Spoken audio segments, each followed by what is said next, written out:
3천만 원이 8천만 원까지 불어나고요. 서울에서 딱 1시간이면 충분합니다.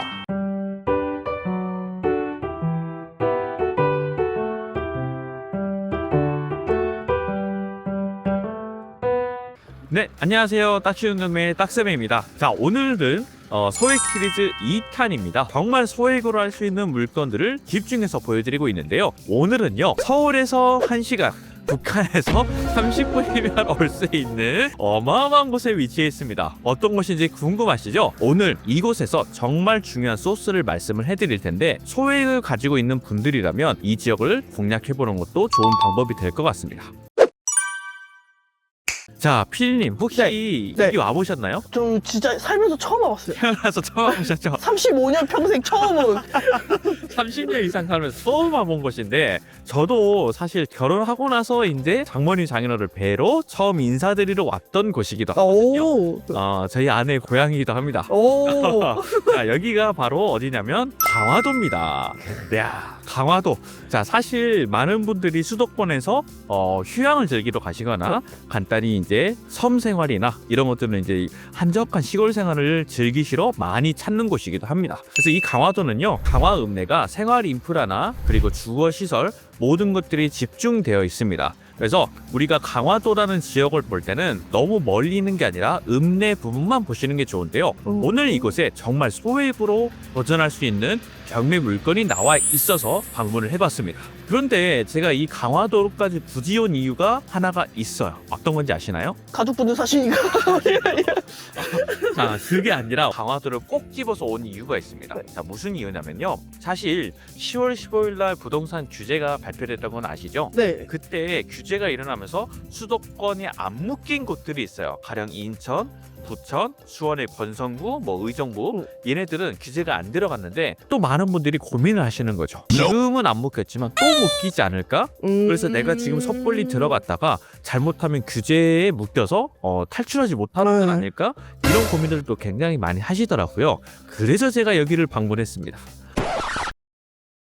자, 사실 이 강화도는요, 지난 문재인 정권 부동산 상승장 때가 있었는데, 그때조차도 규제 지역을 전국을 다 묶을 때도 오로지 딱 강화군, 옹진군만 풀려져 있었습니다. 대출도 전혀 문제 없고요. 그리고 단기 매도할 때 매매 사업자 절세 혜택도 계속 가능한 거죠. 그 다음에 강화도 하면 집값이 비쌀까요? 저렴할까요? 조금 저렴하지 않을까요? 저렴할 수밖에 없습니다. 그래서 소액인 분들이 딱 도전하기에 알맞은 물건들이 여기에 종종 나오기도 합니다. 그래서 오늘은 제가 이 물건을 보러 왔는데요. 먼저 강화도에 대한 이야기를 먼저 해드리려고 해요. 네.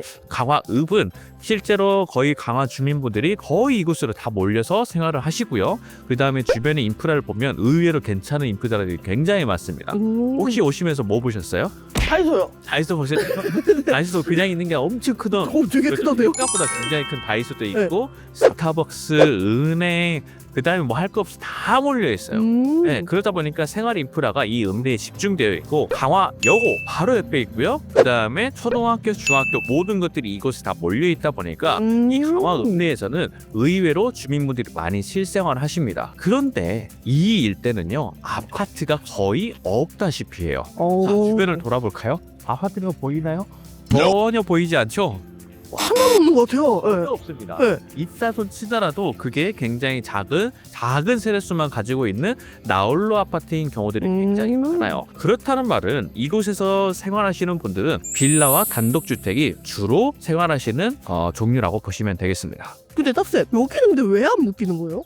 이곳은 기본적으로 섬이기도 하죠. 네. 사람들이 투자를 하려고 하는데 제일 집중되는 게 아파트거든요. 근데 이곳은 아파트가 없다 보니까 투기 수요가 올 리가 없는 거죠. 그러다 보니까 이곳은 규제로 거의 묶지 않는 것이 거의 대부분이다. 그래서 여기는 아파트를 보는 게 아니라 오히려 빌라를 봐야 되고, 빌라조차도 보유하는 게 아니라 단기 매도를 통해서 가져가는 게 맞다라고 보시면 돼요. 네, 근데 갔을 때는 솔직히 많이 없을 것 같거든요, 수요가. 이 강화도의 최근 부동산 플래닛을 보면요, 24년도, 25년도에는 이곳의 빌라 거래가 굉장히 활발하게 이루어진다는 걸 체크해 볼 수가 있어요. 그것 자체가 수요를 반증한다라고도 볼 수가 있겠죠. 특히나 오늘 볼 물건의 실거래도 네. 작년에도 무려 2건, 3건씩 거래가 됐던 이력이 있거든요. 오. 네, 그러면 현재 우리 물건은 나오면 거래가 된다. 오. 라고 볼 수가 있겠죠. 없어서 못 파는. 없어서 못 판다. 네.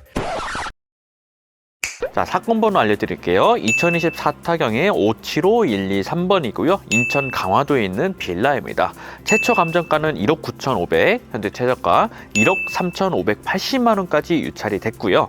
현재 방 3개짜리 빌라이고요. 연식이 2021년식입니다.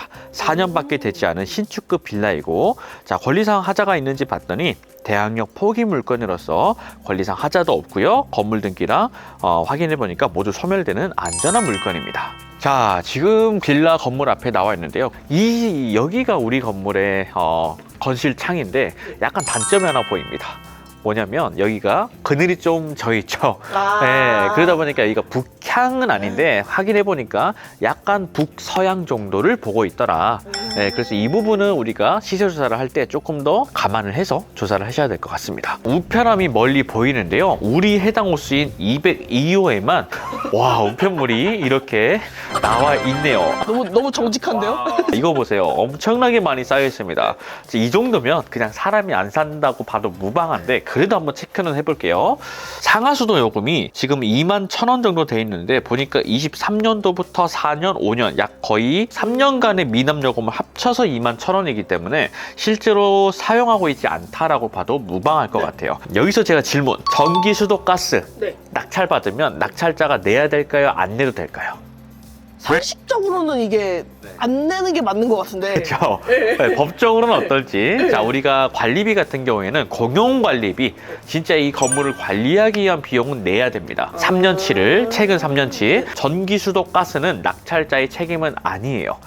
그래서 낙찰 받게 되면 이 물건은 전기가스공사, 수도공사에 전화해서 낙찰 받았으니까 명의자 변경해달라고 요청하시면 더 이상 우리의 책임이 아니게 바꿔주십니다. 예, 이거는 모든 빌라의 공통점이고요.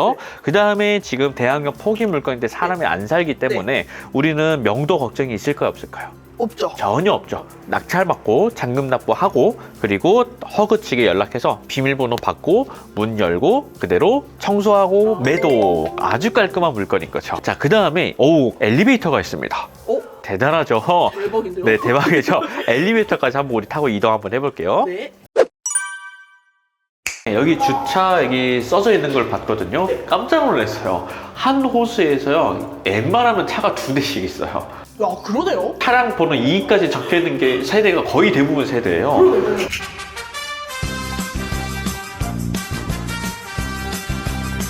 이게 딱세. 네. 차량번호가 3까지 있다는 거는 한 집당 3대씩 가정에서 지원한다는 거예요. 그러네. 3까지 있으면 세대까지도 지원한다. 대박이죠. 네. 자, 특히 우리 202호는 현재 차량 번호가 적혀져 있지 않으니까 실거주하지 않는다 라고도 볼 수가 있겠죠. 엘리베이터로 좋은 걸 썼는데요. 자, 한번 2층이지만 그래도 엘리베이터 한번 이용해서 가볼게요. 왜냐면 짐 같은 거 옮길 때 엘리베이터가 있어야 좋잖아요. 그죠? 자, 이 집이네요. 자, 여기에 해당 집이 나와 있는데 우편물 도착 안내서 이런 것들이 등기가 붙어있는데 색깔이 누렇죠. 아주 오래된 거다라고 보시면 돼요. 그러면 현재 이 물건은 방 3개, 화장실 2개짜리거든요. 평수도 넓어요. 전용으로 19평이면 아파트로는 27평형 사이즈인 거예요. 이 정도 신축급 빌라인데 전용으로 19평 가까이 뺀다는 거는 수도권에서는 말이 안 되는 사이즈인 거예요. 근데 여기는 강화도니까 땅이 넓으니까 넓게 빼는 거죠. 그러면 이 물건은 연식도 좋으니까 수리할 필요도 없죠. 그 다음에 이 일대 신축급으로서 제일 좋은 빌라죠. 그 다음에 강화 읍내에서 인프라도 좋죠. 뭐 더 이상 말할 게 없습니다. 과연 그런데 이런 물건을 진짜 소액으로 할 수 있는지 확인시켜 드리도록 하겠습니다. 빌라 평수랑 아파트 평수랑 달라요? 아니, 비슷해요. 아파트는 기본적으로 딱 정해져 있는 틀이 있어요. 59제곱, 84제곱 이렇게. 59는 25평형. 근데 얘는 59보다 좀 더 큰 63이라서 59가 25평형이라 부르니까 아파트로 치면 27평형이다 이렇게 불러요.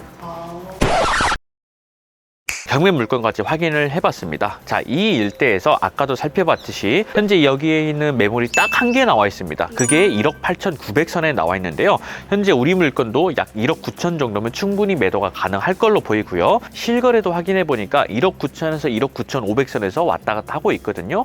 그러면 감정가인 1억 9,500 정도도 충분히 메리트 있는 가격이다 라고 보시면 될 것 같고요. 현재 최저가가 1억 3,500까지 떨어져 있어요. 그런데 이 물건은 대출이 잘 됩니다. 네, 대출이 워낙 잘 되니까 대출이 거의 80%가 나온다고 가정해보면 우리 투자금은 약 20%만 있으면 되거든요. 네. 강화도니까 경쟁이 조금 덜 할 거예요, 분명히. 그러면 우리가 1억 4,500선의 입찰을 본다라고 가정했을 때 수익을 계산해 볼게요. 투자금은 20%인 2,900만 원 정도의 투자금이 필요합니다. 3,000만 원 안쪽이면 충분히 도전 가능하다는 거죠. 그리고 낙찰받고 대출 이자나 이런 부대 비용까지 계산하면 최대로 해도 약 3,500선 정도의 투자금이면 충분할 것 같고요. 이거를 나중에 1억 9,500에 매도를 한다라고 하면 무려 5천만 원의 차익이 일어나는 거예요. 그래서 만약에 낙찰 받게 되면 3천만 원이 무려 8천만 원까지 늘어나는 마법이 일어난다는 거죠. 물론 여기서 비용 공제할 거 공제하고 그 다음에 세금도 내고 해야 되겠지만 그래도 이 정도 수익률이면 진짜 괜찮은 수익률인 거죠. 그죠. 근데 사람들은 이 강화도를 생각한다 안 한다? 안 한다. 절대 생각 못 한다라는 거예요. 왜? 다 당연히 강화도라는 지역 자체가 그냥 없어요. 그냥 생각도 안 하는 곳이에요. 그런데 제가 누굽니까? 딱쌤이시죠? 네. 자, 남들이 생각하지 않는 곳에서 돈을 벌 수 있는 방법을 연구하고 그리고 그런 곳들을 여러분들에게 좀 알려드리는 역할을 제가 하고 있습니다. 자, 지금도 많은 분들이 경매를 도전하고 폐찰도 많이 하고 많은 실망감을 안기도 하는 분들을 많이 봤습니다. 그런데요, 여러분, 한 번의 실패가 영원한 실패라고 생각하시면 안 됩니다. 왜냐하면 우리는 계속해서 경매를 꾸준히 해 나갈 것이고 그 속에서 수익을 만들어내고 나의 성장까지 이뤄낼 것이기 때문인 거죠. 단 한 번의 폐찰로 인해서 영원히 경매를 포기하는 그런 행동은 안 하셨으면 좋겠고요. 여러분들이 포기만 하지 않는다면 저는 옆에서 끝까지 여러분들을 도와드릴 자신이 있습니다. 자, 오늘 영상은 여기까지고요. 앞으로도 여러분들에게 좋은 영상 그리고 좋은 물건 소개해드리면서 항상 옆에서 도와드리는 딱쌤이 되도록 하겠습니다. 감사합니다.